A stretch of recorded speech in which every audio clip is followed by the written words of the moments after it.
ನಿಮ್ಮ ಮನೆ, ಆಫೀಸ್, ಅಂಗಡಿ, ವ್ಯಾಪಾರ, ವ್ಯವಹಾರ, ಬಿಸ್ನೆಸ್ ಮಾಡ್ತಕ್ಕಂತಹ ಸ್ಥಳಗಳು 3 ದಾರಿ ಅಥವಾ 4 ದಾರಿ ಕೂಡ್ತಕ್ಕಂತಹ ಜಾಗದಲ್ಲಿ ಇದ್ದರೆ, ಒಂದು ಸತ್ಯ ಹೇಳ್ತೀನಿ ನೋಡಿ, ಈ ದುಷ್ಟಶಕ್ತಿಗಳು, ಕೆಟ್ಟ ಶಕ್ತಿಗಳು, ಸ್ಮಶಾನದ ಶಕ್ತಿಗಳು, ಭೂತ ಪ್ರೇತ ಪಿಶಾಚಿಗಳು ನಿಮ್ಮ ಮನೆಗೆ ಬರುವ ಮುಂಚೆ ಈ 3 ದಾರಿ ಅಥವಾ ಈ 4 ದಾರಿ ಕೂಡ್ತಕ್ಕಂತಹ ಕಾರ್ನರ್ ಜಾಗಗಳಲ್ಲಿ ಕುಳಿತುಕೊಂಡಿರ್ತವೆ.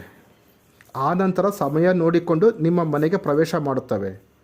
ಹಾಗಾಗಿ ನಿಮ್ಮ ಮನೆಗಳು ಈ 3 ದಾರಿಯ ರಸ್ತೆ ಅಥವಾ 4 ದಾರಿಯ ರಸ್ತೆಗಳ ಕಾರ್ನರ್ನಲ್ಲಿ ಇದ್ದರೆ ಯಾರಿಗೋ ಮಾಡಿಸಿದ್ದು ನಿಮಗೆ ತೊಂದರೆ ಆಗುತ್ತದೆ.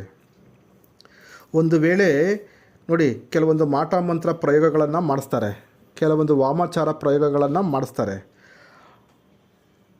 ಮಾಡಿಸಿದಂತಹ ವ್ಯಕ್ತಿಗಳು ಈ ಪ್ರಯೋಗವನ್ನು ತಂದು ಈ 3 ದಾರಿ ಕೂಡ್ತಕ್ಕಂಥ ಜಾಗದಲ್ಲಿ ಅಥವಾ 4 ದಾರಿ ಕೂಡ್ತಕ್ಕಂಥ ಜಾಗಗಳಲ್ಲಿ ಹಾಕಿ ಹೋಗ್ತಾರೆ.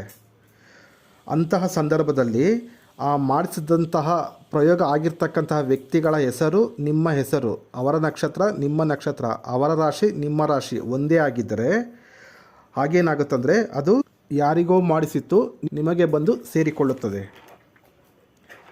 ಅಂದರೆ ಇದರ್ಥ, ಈ ಋಣಾತ್ಮಕ ಶಕ್ತಿಗಳು, ಈ ನೆಗೆಟಿವ್ ಎನರ್ಜಿಸ್ ಇದೆಯಲ್ಲ, ಅದಕ್ಕೆ ಒಂದು ಜಾಗ ಬೇಕು, ಒಂದು ವ್ಯಕ್ತಿ ಬೇಕು ತೊಂದರೆ ಕೊಡೋದಕ್ಕೆ.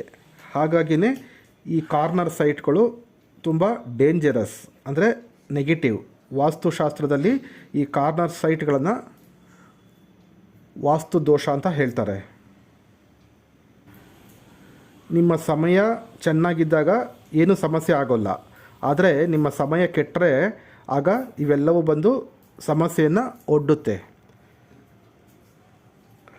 ಹಾಗಾಗಿ ನೀವು ಯಾವುದೇ ಒಂದು ರೀತಿಯ ಬಿಸ್ನೆಸ್ ಮಾಡಬೇಕಂದ್ರೆ, ಆಫೀಸು, ಮನೆ, ಶೆಡ್ಡು, ಅಂಗಡಿ, ಅಥವಾ ನೀವು ವಾಸ ಮಾಡಬೇಕಂದ್ರೆ ವಾಸದ ಮನೆ, ಇವೆಲ್ಲವನ್ನು ಸಹ ಸರಿಯಾಗಿ ನೋಡಿಕೊಂಡು ನೀವು ಒಂದು ಒಳ್ಳೆಯ ವಾಸ್ತು ಪ್ರಕಾರ ನಿಮಗೆ ಆಗ್ಬರ್ತಕ್ಕಂಥ ದಿಕ್ಕಿನ ಪ್ರಕಾರ ನೀವು ಇವೆಲ್ಲವನ್ನು ನೋಡಿಕೊಂಡು ಮಾಡಿದ್ರೆ ನಿಮಗೆ ಒಳ್ಳೆಯದಾಗ್ತದೆ.